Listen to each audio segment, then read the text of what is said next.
마가복음 9장 38절에서 50절, 저와 여러분이 한 절씩 교독하시겠습니다. 중간에 없는 구절은 그냥 넘어가면 됩니다.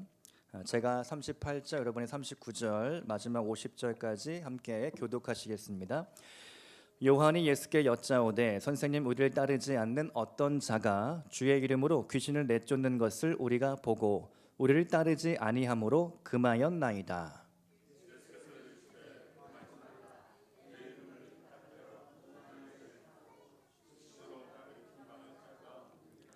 우리를 반대하지 않는 자는 우리를 위하는 자니라.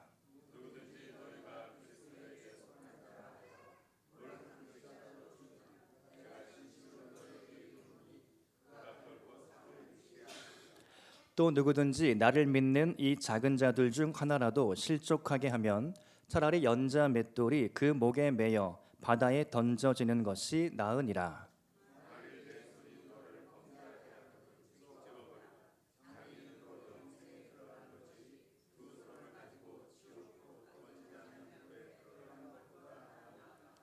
만일 내 발이 너를 범죄하게 하거든 찍어버리라. 다리 저는 자로 영생에 들어가는 것이 두 발을 가지고 지옥에 던져지는 것보다 나으니라.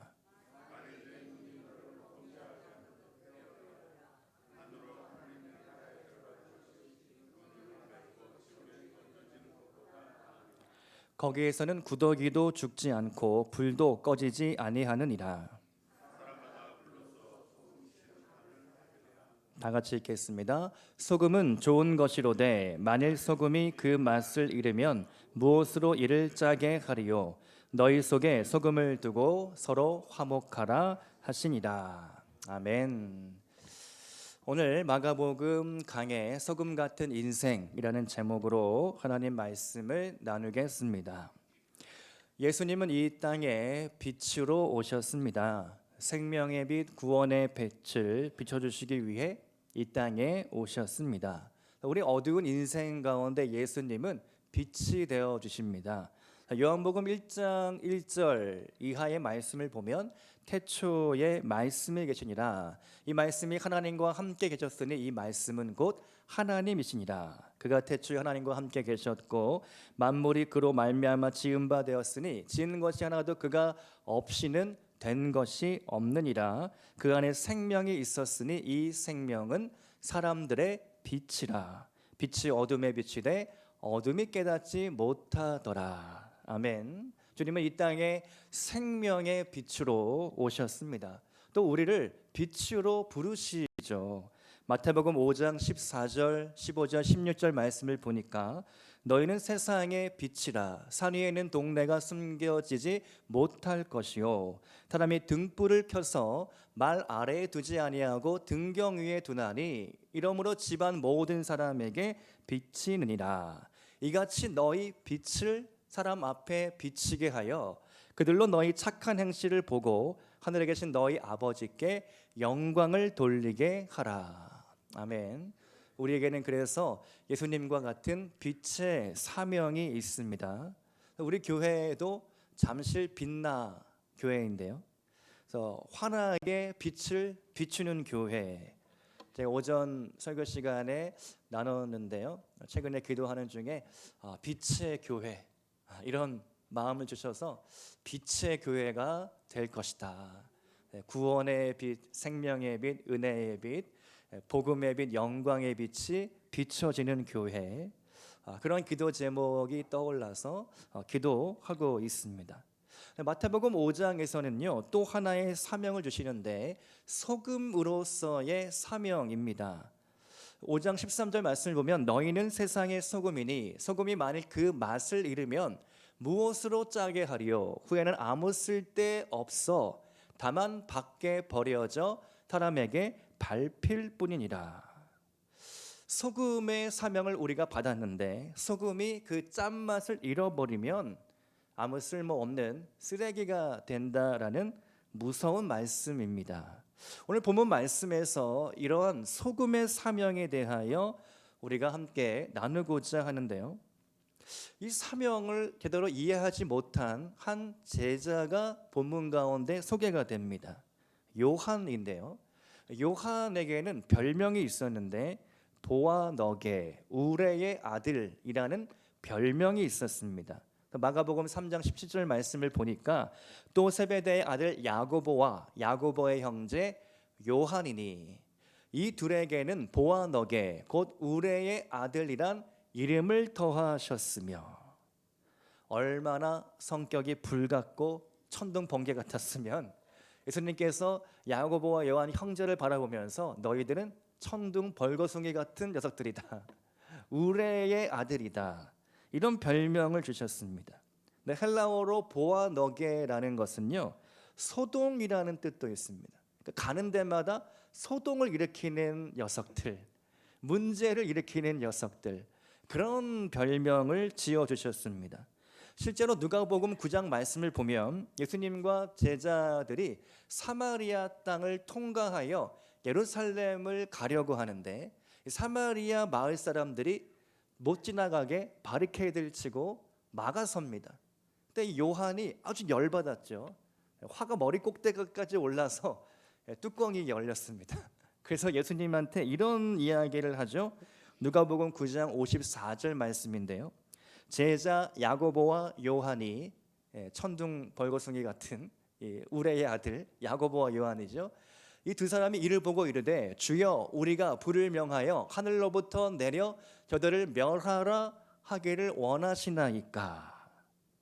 저 나쁜 인간들, 저 사마리아 혼혈 인간들은 다 처치해야 마땅합니다. 나쁜 녀석들입니다. 지금 즉시 천군 천사를 동원시켜 주셔서 일개 사단을 동원해서 저 사마리아 마을을 깡그리 불태워서 없애야 됩니다. 지도상에서 없애야 됩니다. 이런 이야기를 한 거죠. 그때 주님이 그들을 꾸지람을 주시고 그렇게 하지 말아라 제지를 하시죠. 이러한 배경을 생각하면서 오늘 말씀을 읽어보면 요한이 왜 이렇게 행동하는지를 조금 이해할 수 있습니다. 오늘 본문 마가복음 9장 38절을 보니까 요한이 한 가지 건의를 드리는데요.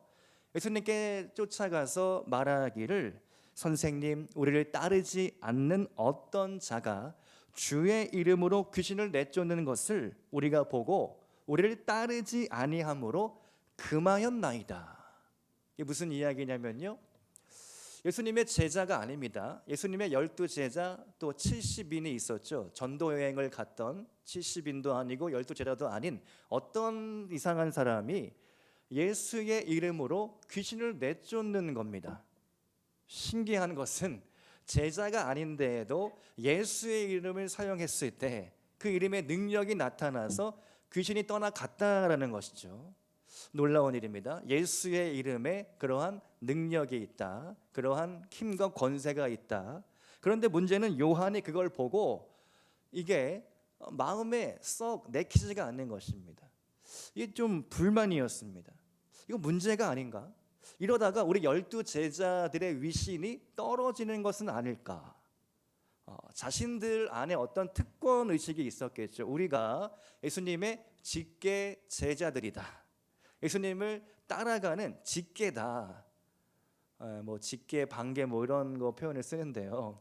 우리가 어떤 원조 많이 따집니다. 근데 원조가 아닌 것들은 우리가 좀 무시하고 그런 경향이 있는 것이죠. 요한도 마찬가지로 예수님, 그렇게 예수 이름을 아무데나 누구나 남발해서는 안 되는 것입니다. 우리만 그것을 해야 되는 거 아니겠습니까? 제가 그래서 그 일을 금지시키고 오는 길입니다. 예수님, 저 잘했죠. 칭찬 좀 해주십시오. 이런 이야기를 지금 요한이 하고 있는 것이죠.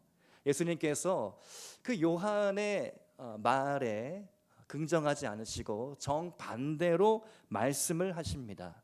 마가복음 9장 39절과 40절 말씀을 보니까 금하지 말라, 내 이름을 의탁하여 능한 일을 행하고 즉시로 나를 비방할 자가 없느니라. 나아가서 40절 말씀을 보니까 우리를 반대하지 않는 자는 우리를 위하는 자니라. 아멘.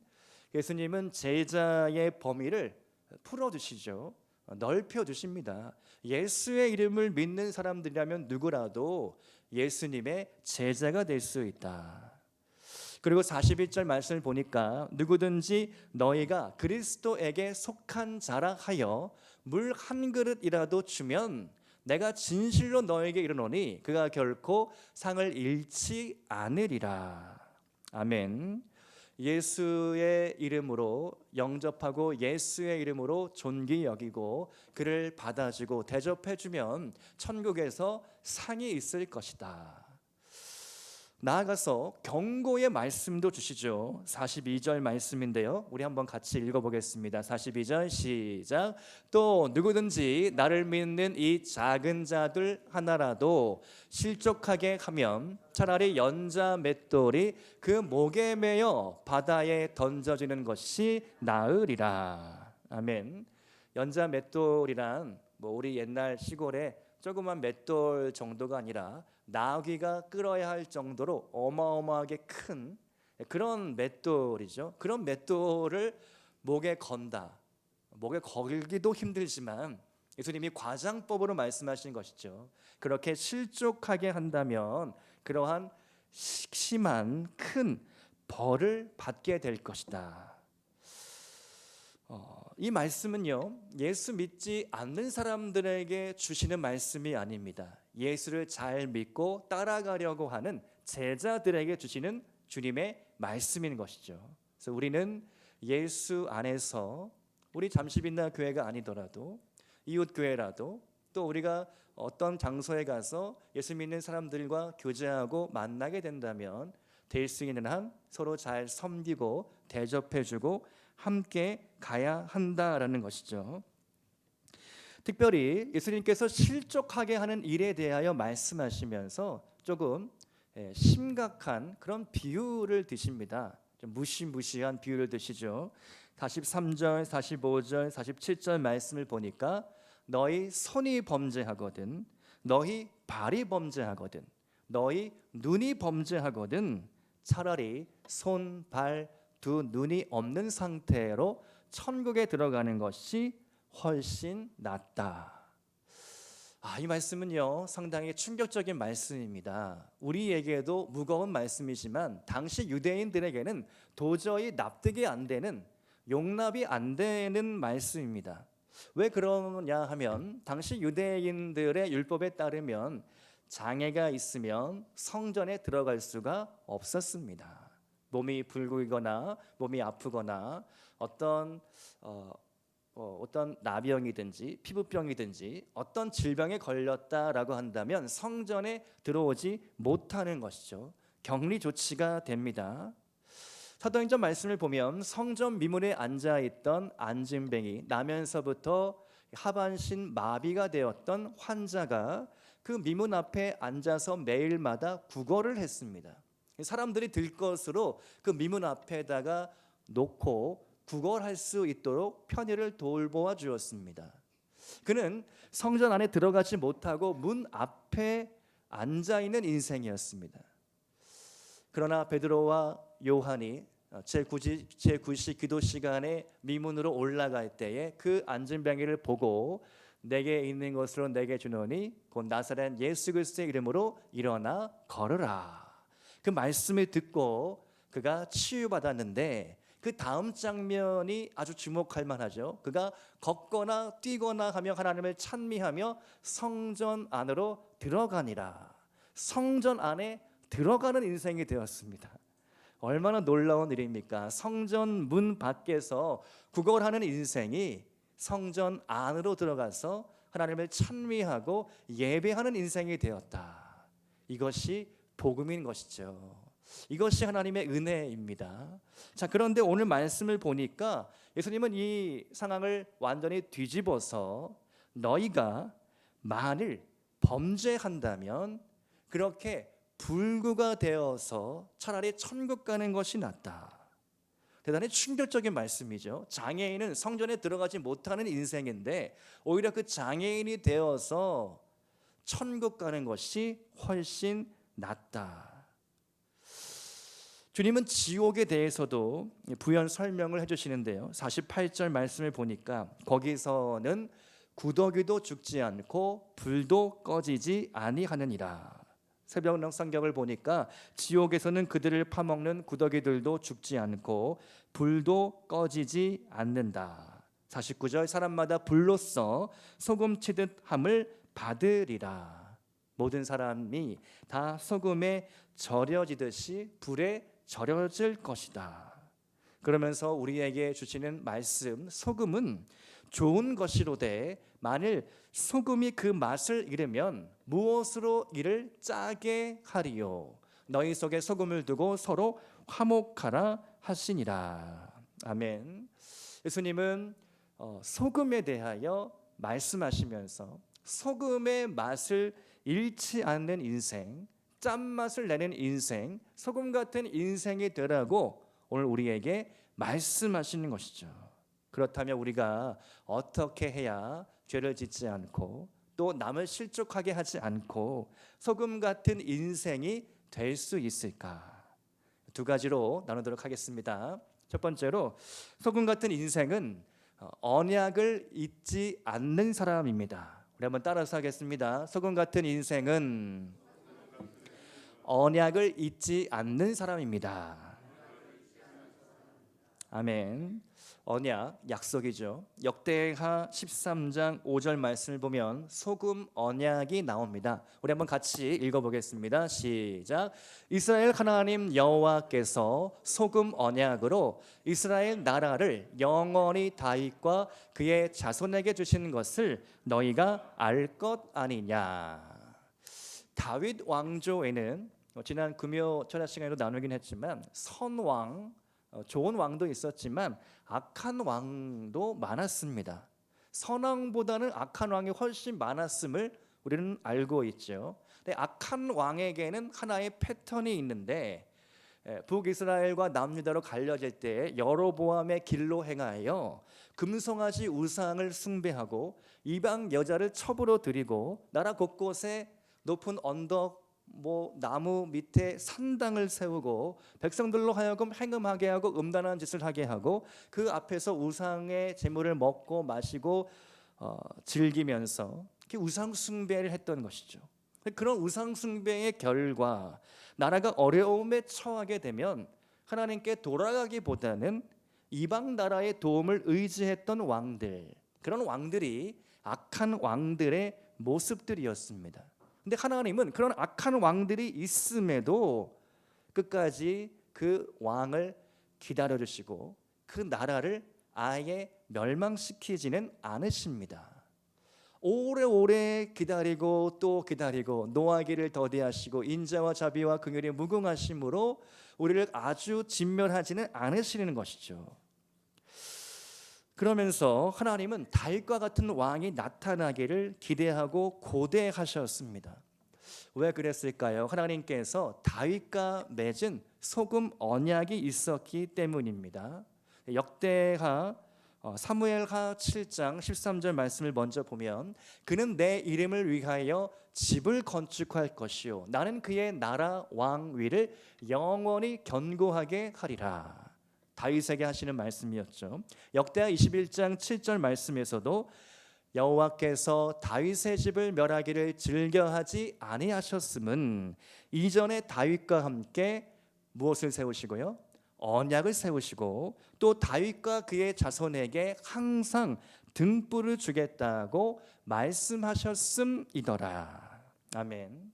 다윗을 기억해서 다윗의 얼굴을 봐서 그 후대의 악한 왕들이 우상 숭배를 일삼고 죄악된 길을 가고 오만방자하여 지 멋대로 굴고 이방 나라의 도움을 의지하고 애굽의 눈치를 보고 아수르 눈치를 보고 그렇게 했을지라도 하나님은 끝까지 오래 참으시고 기다리시고 용서해 주셨다. 오늘 이 말씀이 여러분에게 어떻게 들리십니까?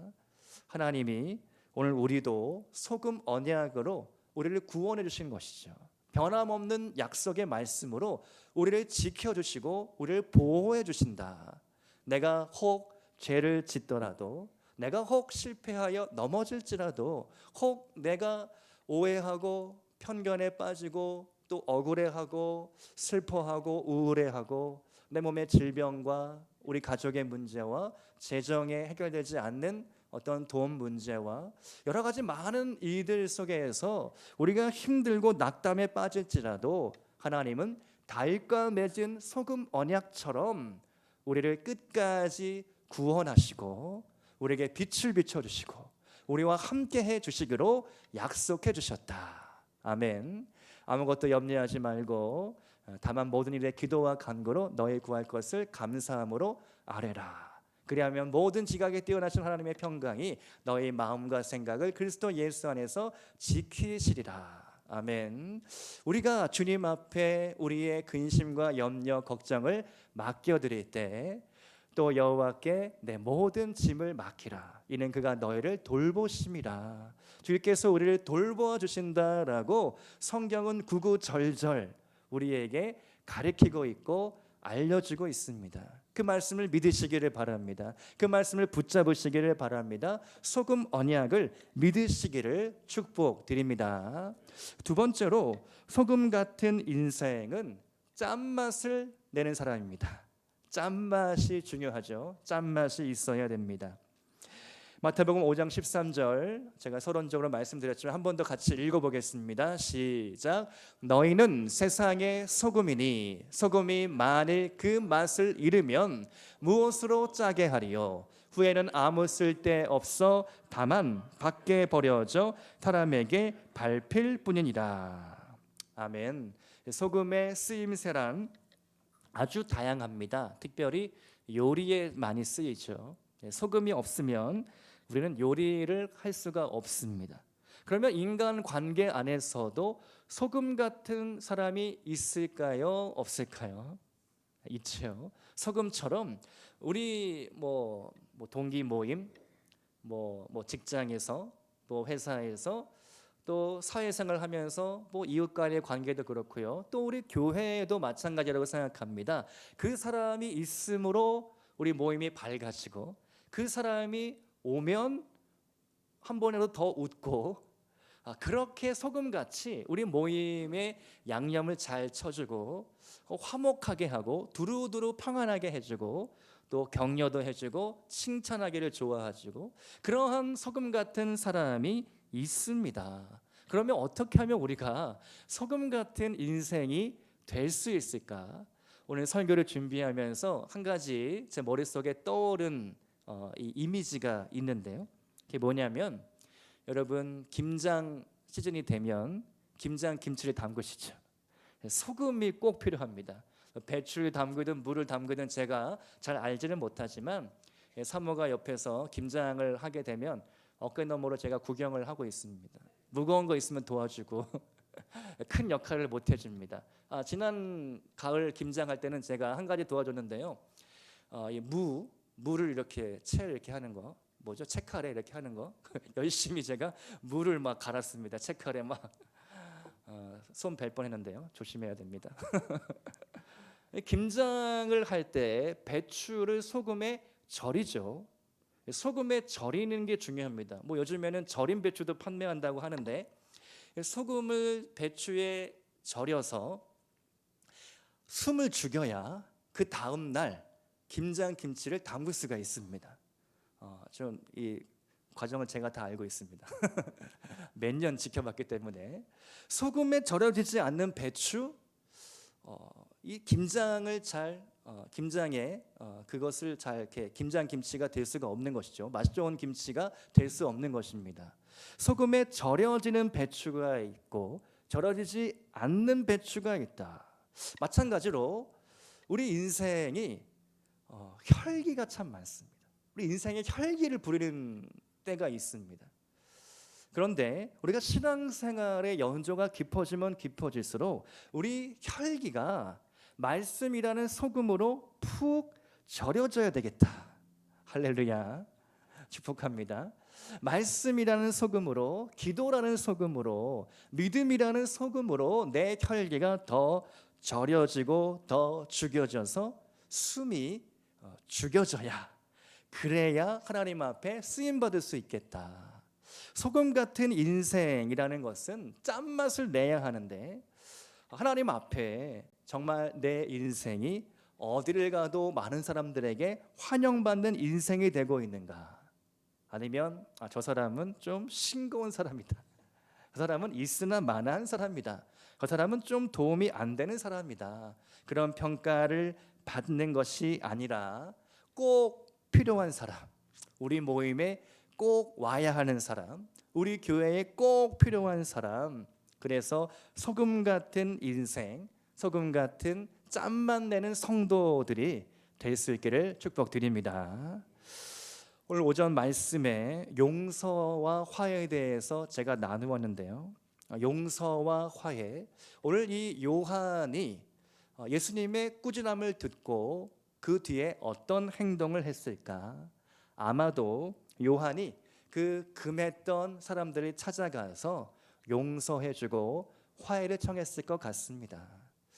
요한이 훗날 요한 1서, 2서, 3서를 쓰게 되는데요. 요한 1, 2, 3서를 읽다가 보면 우리는 깜짝 놀라게 되는 거죠. 아니, 이 우레의 아들 요한 맞아? 불을 내려서 사마리아 마을 불태워 버리겠다고 했던 그 요한이 맞아? 우리는 그런 생각을 하게 되는 것이죠. 요한이 예수님의 사랑을 충분히 받았습니다. 그 사랑받는 제자가 요한이었습니다. 그리고 그 요한이 주님을 만나고 거듭나고 성령을 받게 되니까 그의 성품이 완전히 180도 달라지게 된 것이죠. 뒤집어지게 되었습니다. 그리고 자녀들아, 우리가 말과 혀로만 사랑하지 말자, 행함과 진실함으로 그리하자. 사랑에 대하여 요한 1, 2, 3서 구구절절히 쓰고 있다라는 사실이죠. 우리가 그렇게 요한처럼 변화받는 소금 같은 인생 될 수 있기를 축복드립니다. 이제 한 주간 우리가 부활주일을 앞두고 고난주간을 맞이하게 됩니다. 그래서 월요일, 화요일, 수요일, 목요일, 금요일 고난주간 특별 새벽 기도회로 모이게 되는데요. 제가 작년을 찾아보니까 작년에 구역별로 특성을 했더라고요. 그래서 구역별로 특성을 시킬 걸. 여러분을 못 믿어서 그러는 게 아닙니다. 할렐루야. 특성을 하면은 조금 더 참여할 수 있지 않을까, 목사의 또 걱정과 높아심인데요.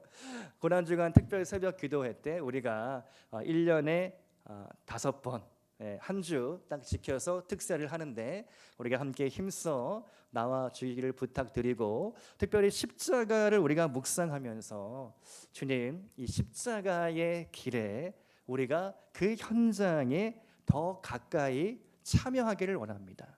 이번 주제가 마태복음 강해로 거기 너 있었는가 그때에, 찬양의 가사처럼 그 십자가 그 앞에 내가 가기를 원합니다.